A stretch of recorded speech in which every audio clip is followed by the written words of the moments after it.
Essa história eu não contei no documentário. Conta pra gente aqui então. Foi na Alemanha, acho que foi na Alemanha assim. E aí eu toquei no corredor do banheiro.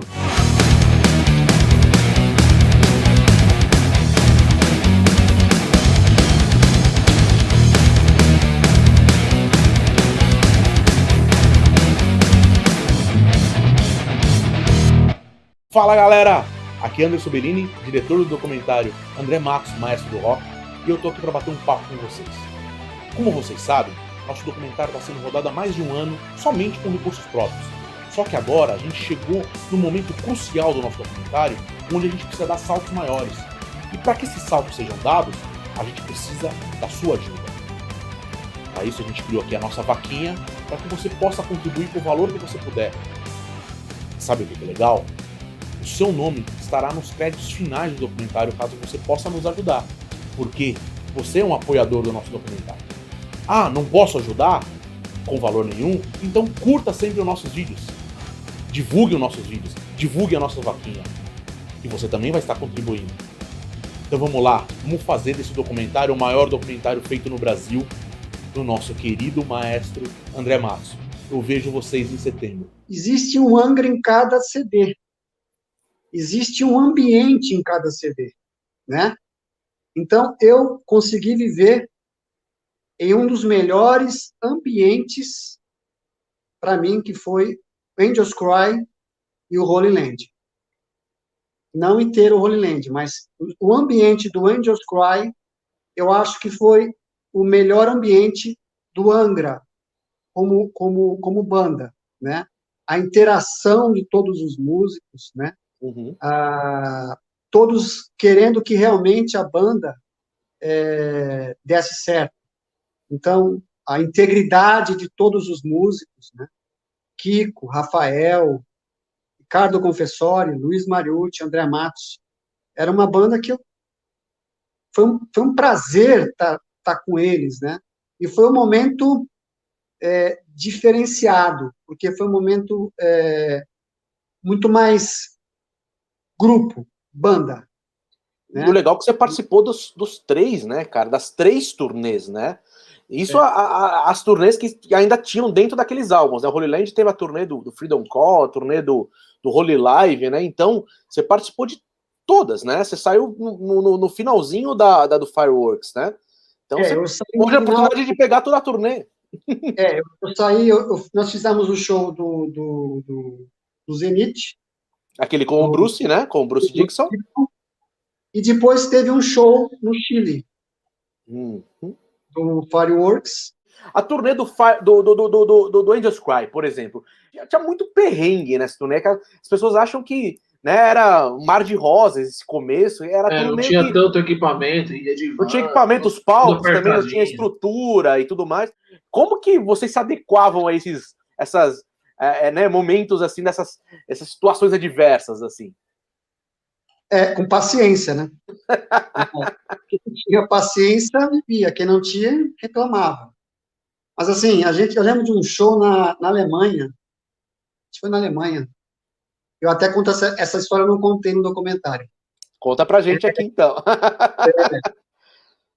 Foi na Alemanha, acho que foi na Alemanha, assim. Aí, o palco era extremamente pequeno, e eu já me propus, né, porque, gente, eu toco lá fora. Falei, fora do André, palco, você disse. Fora do palco, backstage. Eu toco aqui, não tem problema.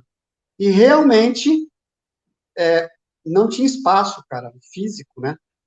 A bateria do Ricardo era enorme já, ele tocava com tudo, não tinha como diminuir a bateria. É um pub, mas um pub bem...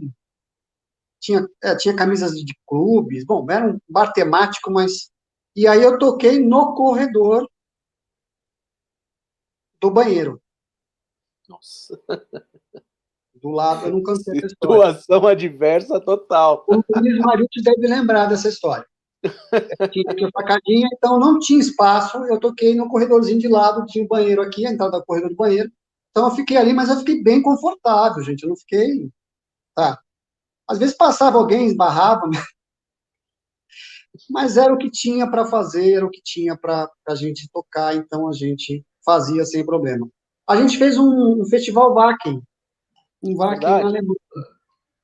Alemanha. E assim, foi também assim daquele jeito, sabe? A gente chegou com o busão. Ah, o busão é muito legal, né? A gente tinha um busão, o Angra tinha um busão. Busão com cama. Então era uma coisa legal. Alguma coisa funcionava. O som, às vezes, não. Mas o busão funcionava. Mas isso Eu daí que você queria está contar contando é para na primeira você. vez que vocês foram para a Alemanha, quando vocês foram lá na pré-gravação do Holy Land, nessa primeira turnê do Just Cry, né? 95. A pensão Isakovsky. Todo mundo já sabe essa pensão Isakovsky. Você ficou na pensão em Jacobs também? Tem pensão da Ó, Isakovsky. o Léo Schroeder pergunta se foi em Hanover esse show que você ficou atrás. Pode ser. Desculpa, eu não vou saber onde foi. Eu sei que eu fiquei do lado no corredor. A pensão da Isakovsky era legal também, funcionava. Só que assim, estava 10 horas, desligava tudo, a gente tinha que botar cobertor e acabou, né? E era todo mundo junto, né, cara? Era um quarto para 2 pessoas, mais um outro quarto para mais 2 pessoas. E a água era aquela água que tinha o tempo também, né? O brasileiro adora tomar banho, né? Sim. Alemão só toma uma por semana. É Tô verdade. brincando, tá, gente? É brincadeira. Alemão toma banho. Mas não fica 15, 20 minutos no banho, né? A gente fica mais tempo. E aí a Jacob sempre dá uma desligada lá no gelado, e já estava muito frio, né? Mas o que eu ia contar desse de Hanover é que eu esqueci a minha carteira e esqueci, eu acho que minha máquina fotográfica, que era uma da Kodak, daquela de filme ainda. Passamos o som, tocamos, pegamos, desmontou tudo e fomos embora.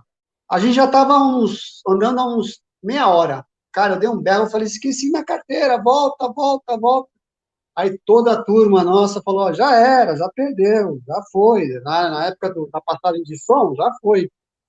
E o motorista era alemão. Ele já deu seta de retorno, subiu, voltou, paramos lá, tinha uma menina varrendo, desci, falava mal inglês, mas ela entendeu. Eu falei, ó, esqueci uma carteira, uma máquina fotográfica, você viu? Eu falei, ó, não sei, dá uma olhadinha lá.